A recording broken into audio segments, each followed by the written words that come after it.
Hello, this is Acquired Fields, and in this video I'm going to do another installment in my What's Been Spinning series. So let's get it started. This is Riot 5, and this is their album Armor of Light. Now, Riot 5 started out as Riot back in the 1970s, and they released 5 albums when they in their initial run, with their most popular being Fire Down Under, which I describe as being NWOBHM from America. Basically, it definitely has the NWOBHM sound to it, even though Riot are from New York. And they released 5 albums before disbanding in 1984. And then in the late 1980s, they reformed and released their second most well-known album, Thundersteel, which is definitely an album that is very influential in the underground traditional metal scene. In fact, some people call it the Painkiller before Painkiller, because Judas Priest's album Painkiller, which was released a couple of years later, some people, when they actually who are familiar with Thundersteel, believe that they were taking a page from Riot's book in that album. And when even though Thundersteel was released first, one could definitely hear where the template was kind of set for Priest's Painkiller release. And Riot have continued to release albums since then, although in the early 2010s, band founder Mark Reel died, and the band decided they couldn't continue with the Riot name without him, so they go by Riot 5, most likely a reference to being Riot Mach 5, similar to how Deep Purple defines their career in Mach 1, Mach 2, etc. And anyways, the first Riot 5, first album released under the Riot 5 name, Unleash the Fire, was an excellent release of US style power metal and traditional metal, and this album continues in the same mold, Riot 5 Armor of Light. Definitely worth checking out if you like the previous Riot 5 work, or even their material released as Riot, although they have changed their sound at times during their career. And this is Skeletal Remains, and this is their album Devouring Mortality.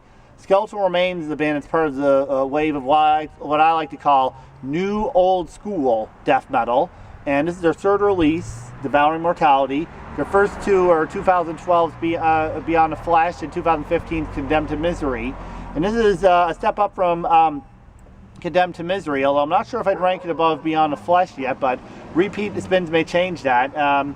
This is definitely an album worth checking out if you like the new old school death metal sound, and it's definitely comparable to groups like Def and other Florida death metal bands, and Benediction as well. And I'm aware that Benediction is from England, but they definitely have that Florida style death metal vibe to them. And so yes, this is Skeletal Remains, Devouring Mortality. Definitely worth checking out if you like the old school style death metal. This is Obsession, Order of Chaos. This is a band I've been listening to a lot lately, and Obsession is a band that formed in the early 1980s, released an EP called Martial Law, and then they released a couple of full-length albums in Scarred for Life and Methods of Madness before disbanding, when vocalist Mike Viscera went on to join the Japanese band Loudness, he was a vocalist for them in the late 80s and early 90s. And Obsession reformed in the early 2000s, and they've released 2 studio albums since reforming, Carnival of Lies, and this one, their most recent one, Order of Chaos, in 2012.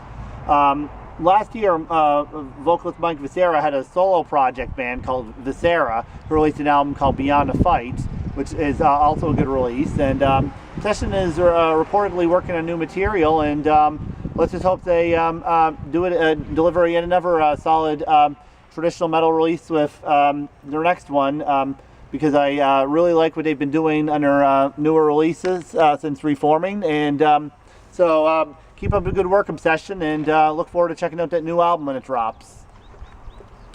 This is Electrocution, and this is an album called Metaphys Incarnation. Electrocution is a death metal band that released their debut album, Inside the Unreal, in 1993, and they released another EP before disbanding in the 1990s, but in recent years they've reformed, and this is their second full-length album, Metaphys Incarnation, and this takes on a more technical sound than they had on Inside the Unreal. The best track on here is a song, As a Son to His Father, which is basically a tribute to Chuck Schuldiner, as it says in the booklet, and the lyrics to the song basically consists largely of deaf song titles. So it's sort of like how Megadeth quoted a lot of their own songs with their song Victory, and Trouble did the same thing with their song The Misery Shows, referencing their past song titles. And anyways, this is comparable to bands like Decrepit Birth and stuff. This is Electrocution and Metaphys Incarnation. And finally, this is Cloven Hoof of Dominator, and this is a band that was part of the NWO BHM wave in the early 1980s.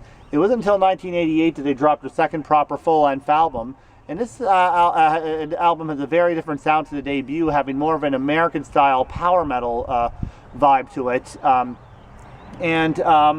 My favorite tracks on here are Warrior of the Wasteland and Road of Eagles, and they released one more album, Sultan's Ransom, in 1989, another good album worth checking out, before disbanding, though they reformed and since then have released some new albums, the most recent being 2017's Who Mourns for Morning Star. Anyways, that's just a taste of some of the albums I've been listening to. That was Cloven Hoof Dominator, and that's just another one of the albums I've been listening to as of late. So thank you for watching this video. I hope you enjoyed it. This is Required Field signing off, and goodbye.